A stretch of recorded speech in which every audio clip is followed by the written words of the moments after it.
What's up, Clay? Starting off with. I feel like at this point, this must just be like clocking in for your day job at this point. You know, media day weigh-ins, fight, media day weigh-ins, fight. Is that right?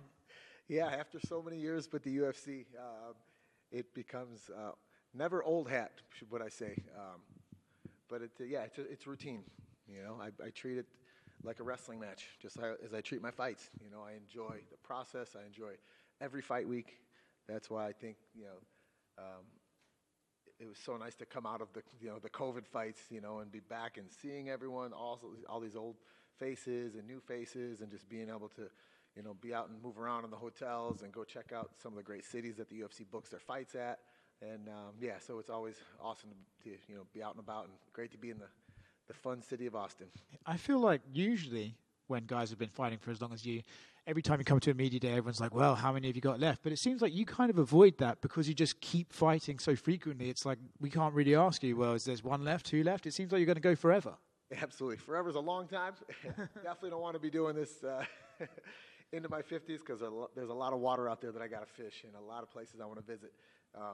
But yeah, man, we're still staying on the gas pedal. We're going to keep on trucking. And as long as I'm having fun and I'm able-bodied and I'm competing at the highest level, you're going to see us in the octagon. Everyone who does a job for a decent period of time will go through burnout periods and then back into it periods. How have you been able to consistently work through any of those periods? Or has it just been every single time I've just kept the same love the whole way through? You know what? That's a very, very good question. I think a lot of people in sports, maybe in life, sometimes, get burnt out of, the certain process. But my thing was, what is the alternative? Do I want to go back to working as a carpenter? Do I want to go back to not a 9-to-5 job, but a 7-to-3 job and being up at 4:30 in the morning back in Illinois when it was, the freezing cold Midwest winters, when it would be 10, 15 degrees out in the morning. You got to drive to the job site. Sometimes the air compressor doesn't work. Sometimes the generator doesn't start up. You know what I mean? And it's just bitter cold. Or on the other hand, it would be, one of those hot Midwest summers in Chicago in the suburbs, and it'd be 95 degrees, 105-degree humidity, and you're up on a roof, building a roof, and it's just like, man. That was awesome at the time. In my early 20s, it's a great way to make a living. It's an honest living. It makes you tough. I love putting people in homes. I think it's great, but I knew I was meant for something greater, and I knew I was, put on this earth to compete. I didn't know what it was in. I always wanted to be playing for the Chicago Cubbies. I always wanted to, my buddy over here, Brad, who flew in, he's a commercial pilot. We played baseball and football growing up, Pee Wee League and Pop Warner League. I wanted to, be a professional baseball player. Then I wanted to, play the Bears. I wore number 51 growing up because Dick Butkus was my favorite football player. Rest in peace, the man, the myth, the legend. But unfortunately, I stopped growing my freshman year in high school, so I was stuck with wrestling, and I loved it, man. So I knew I was, going to do something along, on the sports side of things. And, we found something that we've been pretty successful at, and we're just going to keep on going, man. For sure. Let me ask you this then. Is the worst day as a fighter better than the best day as a carpenter? 100%, man. I love the nickname, but I'd much rather get in the gym and get beat up than have to be, humping 3/4-inch plywood up and down the ladders, man, and working on a job site, getting yelled at by a foreman who doesn't care, doesn't know your name, and weather that you don't want to be in, man. But, we found our niche, and we're going to stick with it. Yeah.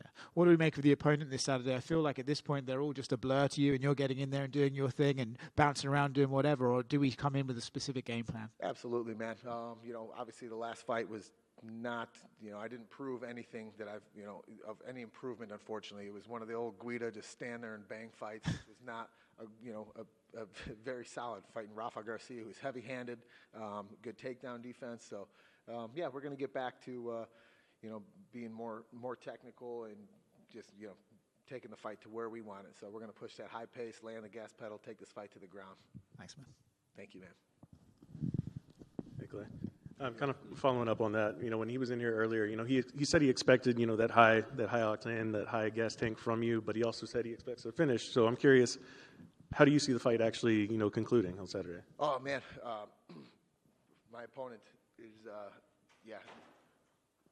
Joaquin Silva is a very, very heavy-handed striker, and he's got phenomenal jiu-jitsu. It says it in his name. That's his nickname too, you know. So we definitely have a tough challenge ahead of us, which we always welcome. You know, when the tougher the fighter, the more skilled, I feel like we compete even better, and you know, we come out on top. So yeah, we have to be aware of those big punches. You know, he rung Arman Sarukian's bell in their fight, and we got to keep our hands up, and we got to just press forward, try to get him to the fence, and you know, do our thing from there. But yeah, we know we're going to see the best Joaquin Silva, and I can't wait to get in there and mix it up with him on Saturday. And I want to kind of go back to one of the earlier questions as well. When Miesha Tate was in here a minute ago, she talked about, you know, at this point in her career, wins and losses don't necessarily like define like her attitude like after the fact, right? Where are you at on that point? Not that you don't care about winning or losing, but does it still have like that same, I guess, grip on your mental aspect after the outcome of the fight?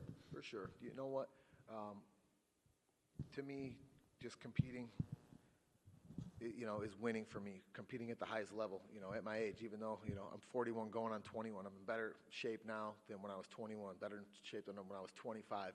But to be able to compete with some of the, you know, the best fighters in the world, lightweight's one of the best, one of the best weight classes in the UFC, in the entire world too. So to be at that upper echelon, you know, is for so long, you know, it speaks volumes. So yeah, wins and losses, I haven't paid attention. When people ask, hey, what's your record? I tell them it's not good enough. You know what I mean? But you watch the next one because we're going to make good on it, and we're going to get our hand raised. So to me, that's what it's all about. Being healthy and going out there and fighting, you know, our best and putting our best foot forward and leaving it out there for the fans. And for a guy like yourself with, you know, the historic resume that you've built over the years, how important would it be for you to get on the UFC 300, that big milestone card? Man, tell you what, I've always, the movie 300, you know, I've always wanted to be part of that, you know what I mean? But I think the next best thing would be fighting on UFC 300. We started at UFC 64. I don't think there's too many people that can say they've been through 200 pay-per-views, not to mention all of the fight nights, all of the tough finales, all of the other events. So that would be a milestone in our career. Wrestling is life. 100%, man. I'll say it again. Wrestling is life. I can't wait to get out there, man, and pick this guy up and run him around the cage, man. Cool moment for me. You know, 9 years ago, I was, you know, performing in front of you at the State Farm Center over in Champaign. So here I am covering one of your fights. What'd you go to, man? I was at St. Charles East. All right, good man. Fighting Saints. Awesome, man. So I think this number's right, but 7,431 days on Saturday would be since your first ever fight. And wow, pioneering this fight game. What keeps you motivated? What keeps you motivated to take on a new generation of fighters? That's a great question, man.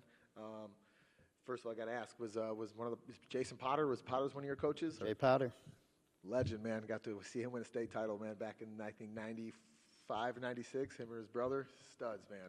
Got to wrestle with one of the greatest. Yes, sir. That's incredible, man. The sport of wrestling keeps me always coming back. You know, when I was a kid, like I said before, I always wanted to be a professional athlete. I chose wrestling instead. I loved it. I had a passion for it.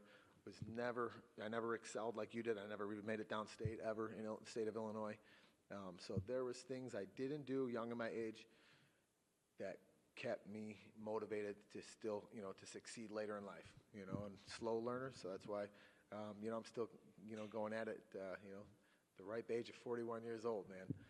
But yeah, if wrestling got me here, that's what's going to keep me here, and that is my motivation.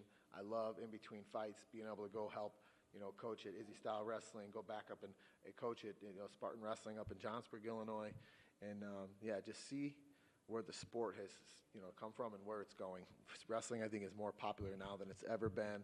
It's awesome to see the Iowa versus Iowa State duel on Sunday on ESPN. Such an amazing, close duel. Two incredible universities, you know, and you know, get to put it on, you know, on the line at you know, at Iowa State, where Dan Gable wrestled, where Carol Sanderson wrestled, where Bono wrestled, and so much, you know, it's such an amazing legacy. So it would be awesome to see, you know, wrestling get displayed more on ESPN. But yeah, that's one of my main motivations, is just the love of the sport of wrestling and how it got me into mixed martial arts. Any goals left in your career? I mean, you've done it all. Is there anything you're just trying to beat You know, you're always chasing a goal. Is there a goal, or is it just go to beat someone up? Yeah, that too is always a good one. I got two main ones right now, man. And Jim Miller's holding on to the one right now. He's got the most fights in UFC history. I want to be the longest tenured fighter of all time. And I want to have the most takedowns, man. Going back to wrestling once again. I know it doesn't mean a whole lot to most people, but to me, being a kid who never made it downstate, I wrestled at junior college, to be able to hold that one record in the UFC to me would mean a lot to myself and my brother Jason, who got me in the sport of wrestling, got me into fighting. So those little things would be moral victories for myself. So once again, wrestling is life, man. Wrestling is life. Got it. Are you just ready for who they throw at your way next, or is there someone you're just like, let's go, let's take one right here? Hey, man, I've said it 100 times. If Nate Diaz ever wants to run it back again, man, I know he's on to bigger and better things now, but Nate and I danced a long time ago. It was a good time. I got my hand raised. It's not too often you give some guy a chance for a rematch, but if they ever wanted to do that one, it'd be a lot of fun. But I'm sure he's out enjoying life like he deserves to, man. So we're up for whoever at this point, man. And that's another thing. We just want to, keep fighting, guys with names and guys that are up and comers. Doesn't matter to us. I feel like that's what makes us different than everyone. That the UFC is throwing a name out at us, and we sign up, and we're ready to go all the time. Thank you, sir. Cool.